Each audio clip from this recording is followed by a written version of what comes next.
Mesdames, Messieurs, bonjour et bienvenue dans cette édition du journal. Voici le sommaire. Le monde se numérise à grande vitesse. Malgré l'usage du numérique en tout temps et en tout lieu, le papier résiste encore au digital dans plusieurs secteurs d'activité.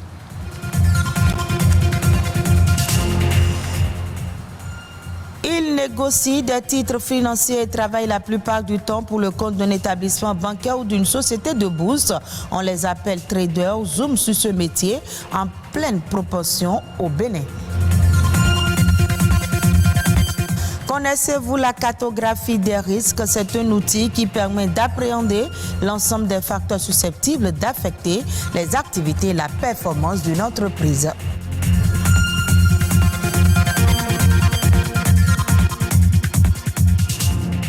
Merci de votre fidélité. À mesure que le monde se numérise à grande vitesse, le papier résiste encore au digital. Mieux, malgré le numérique change les usages, le papier garde toujours sa place dans bon nombre d'administrations. Evrar Anani s'y est intéressé dans ce reportage que je vous invite à suivre. 398 millions de tonnes de papier sont consommées dans le monde chaque année. Et ce n'est pas tout. Selon le magazine The Economist, ce sont près de 15 000 milliards de feuilles qui sont imprimées via les imprimantes chaque année. Au Bénin, un employé imprime en moyenne 28 pages par jour. Ces statistiques impressionnantes correspondent bien entendu à une moyenne. Le papier a été utilisé pendant plusieurs années comme un support indispensable pour la diffusion et la transcription des données.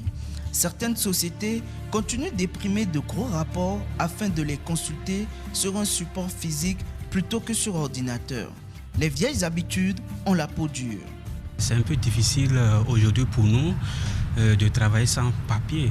Une société qui n'utilise pas de papier, c'est un peu comme une société qui n'a pas de mémoire, qui n'a pas d'archives.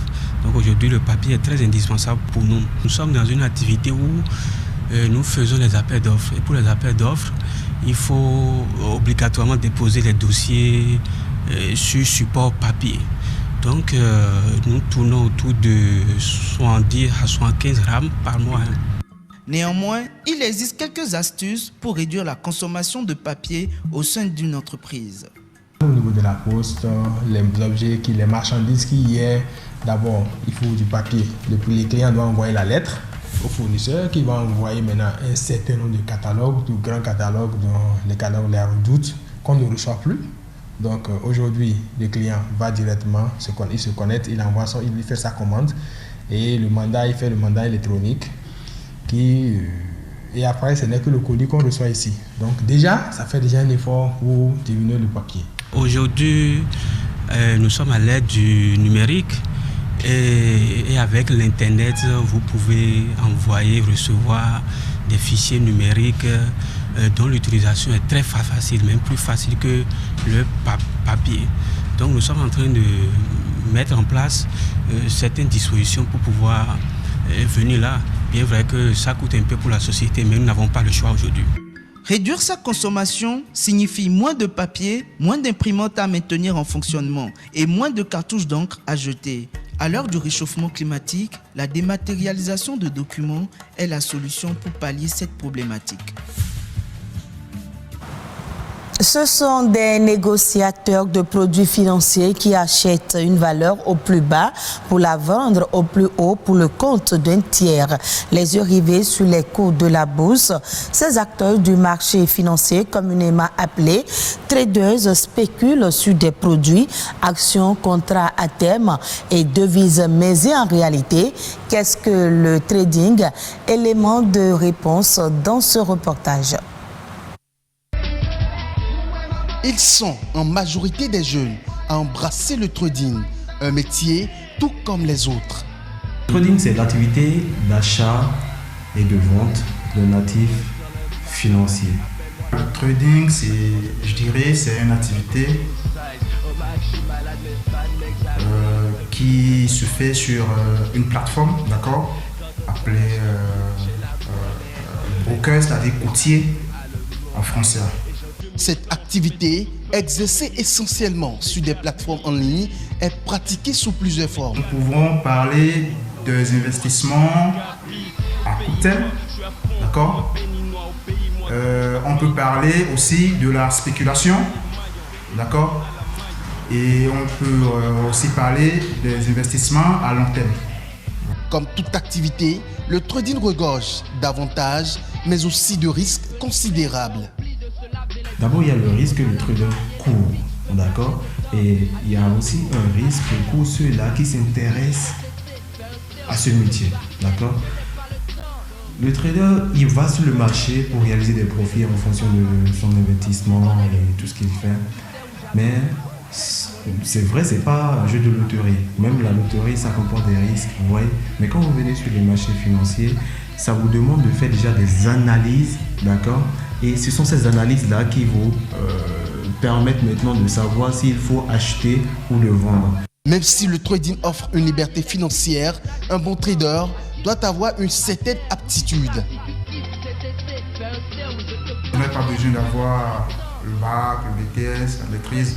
En gros, vous n'avez pas besoin d'avoir de gros diplômes avant d'être trader. D'accord ? Il faut juste se faire former par quelqu'un qui connaît le métier, qui maîtrise bien le domaine, d'accord ? Et que vous voyez faire des exploits et que vous voyez faire de bons résultats. D'accord ? Donc pour cela, il faut vraiment se concentrer sur le truc, chercher à comprendre comment est-ce que ça fonctionne, chercher à comprendre comment est-ce que ce marché-là, ça bouge, d'accord, avant d'investir votre argent. Parce que sans maîtrise, enfin sans pratique, il n'y a pas de maîtrise. D'accord ? Donc en gros, je dirais qu'il faut d'abord travailler sur soi-même et après faire une bonne formation avant de se lancer dans le trading. Il n'y a pas de saut métier, dit-on. Devenir trader, c'est bon, mais un trader professionnel qui n'a pas pour objectif d'arnaquer la population serait plus idéal. Savez-vous que l'une des choses importantes à faire avant de créer son entreprise est la cartographie des risques? C'est un concept qui se traduit comme la démarche d'identification, d'évaluation et de hiérarchisation et de gestion des risques inhérents aux activités d'une organisation. Cet outil est malheureusement délaissé par de nombreuses entreprises qui se voient très tôt obligées de fermer. Alors que gagnent les entreprises à disposer d'une cartographie des risques? Suivez plutôt.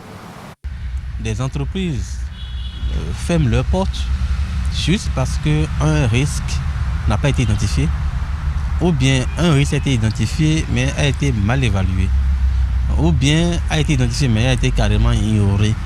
Et quand ce risque survient, vraiment, les entreprises ont du mal à pouvoir gérer ce risque puisque rien n'a été prévu comme action de maîtrise de risque. Et donc du coup, le temps qu'il faut pour mettre une action, prendre une décision, les ressources qu'il faut pour gérer le risque, ils sont souvent, c'est dit un peu tard et subissent ce risque. Il peut être soit des marchés, il peut être soit des clients, ou bien carrément c'est des risques liés à la fiscalité, à l'impôt, ils sont fermés, sont redressés. Voilà, donc beaucoup d'entreprises aujourd'hui ferment leurs portes et des projets échouent juste parce que l'aspect risque est souvent négligé. J'invite et j'exhorte les entreprises, les chefs d'entreprise à identifier les risques liés à leur activité. Ils n'ont rien à perdre à le faire. Ils n'ont rien à perdre à prendre des mesures pour anticiper. C'est donc pour gérer ces risques qui peuvent nuire à l'entreprise qu'on élabore un document qu'on appelle une cartographie des risques.